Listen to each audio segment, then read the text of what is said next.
Good morning. मैंने पहले भी जिक्र किया था कि हज़रत आदम दी फर्स्ट फैमिली और हज़रत हव्वा के दो बेटे थे, केन एंड एबल। बड़े भाई केन ने किसी वजह से गुस्से में अपने छोटे भाई एबल का कत्ल कर दिया। अब ये पहला कत्ल था, पहली डेथ थी। तो खुदा ने पैगंबर के ज़रिए एक मिसाल भेजी, एक रवायत भेजी और ये कहा कि एक ऐसी रवायत स्टैब्लिश हो जिससे कि आगे आने वाले नौ इंसानी सही सबक लें। और जो क्या कहा खुदा ने ये कहा कि किसी बेगुनाह को मारना, अगर वो किसी कत्ल में इन्वॉल्व ना हो या ज़मीन पर फसाद न फैला रहा हो, तो वो वैसा ही है जैसा कि तमाम नौ इंसानी का कत्ल करना। और किसी की जान बचाना वो वैसा ही है जैसे तमाम इंसानों की जान बचाना। अब ये कत्ल का मामला नहीं था। ये रवायत क्यों नाजिल हुई?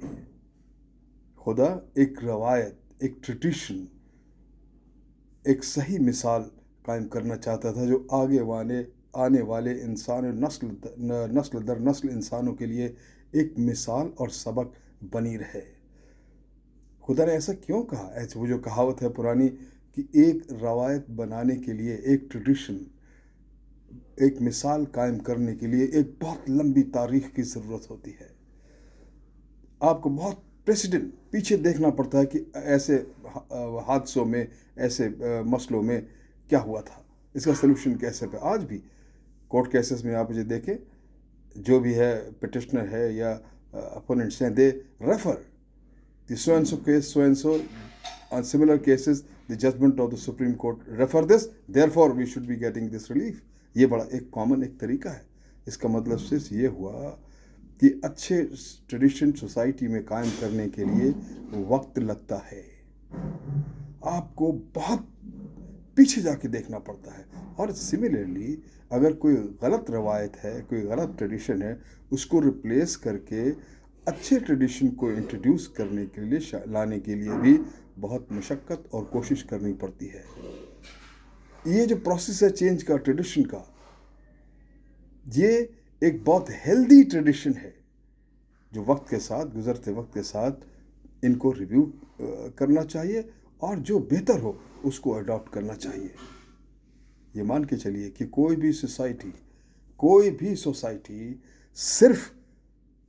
सिर्फ कानून और ट्रेडिशंस पर नहीं चलती, रवायतों पे नहीं चलती। कानून का एक बड़ा छोटा सा रोल है, मगर अहम रोल है सोशल रिफॉर्म्स के लिए, माशरे में चेंज लाने के लिए। यही बात सच है, किसी घर में अगर तब्दीली लानी हो तो ज़्यादातर फैमिलीज इसलिए ऐसे नहीं बिहेव करती हैं, ऐसे नहीं चलती कि उनको किसी कानून ने बाध्य किया, किसी कानून की हिफाजत करना या फोर्स किया। नो, वो एक संस्कार के बेस पे चलती है, एक रवायतों के ट्रेडिशंस, जो ख़ानदानी रवायत हैं, जो माँ बाप को देखा, उनके पुरखों को देखा, उसी को फॉलो करती हुई चली जाती हैं।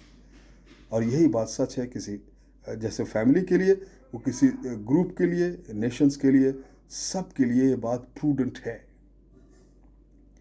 ये हमको समझना चाहिए कि अगर इसमें लैक ऑफ प्रूडेंस, कमी हुई, तो कॉन्सेप्ट ऑफ फ्रीडम अफेक्ट होता है। जैसे कहा जाता है कि पुराने ज़मानों में जो ट्रेडिशंस, रवायत थी कि वो ह्यूमन राइट्स की, ह्यूमन ड्यूटीज़ के ऊपर थी कि हर इंसान का फ़र्ज़ क्या है, आपकी जिम्मेदारियां क्या क्या हैं। बदकिस्मती से कहिए या वक्त की ज़रूरत समझिए, आज ह्यूमन ड्यूटीज़ रिप्लेस हो चुकी हैं। द बेस ऑफ सोसाइटी और द फैमिली और द ग्रुप वो हो गया human rights. The concept, the societies, the concept of human duties है, उसको पीछे करके, उसको साफ करके रिप्लेस कर रहे हैं नई रवायत, वो है ह्यूमन राइट्स। और यही एक वजह है कि तमाम तरफ जो अच्छे कॉन्शियस के लोग हैं, जो ड्यूटी कॉन्शियस लोग हैं, वो ह्यूमन राइट्स के सामने घुटने टेक देते हैं। किसी भी फैमिली का, सोसाइटी का फैब्रिक इस वजह से अपसेट हो रहा है. इसीलिए हम सब पे कुरान कहती है हम सबको एक्स्ट्रा कॉशियस होना चाहिए कि हम किसी भी रवायत, किसी भी ट्रेडिशन को टेम्पर करें विद इन रिलेशन, बिना सोचे समझे इन रिलेशन, वो फैमिली और माशरे दोनों को नज़र में रखते हुए. Thank you very much.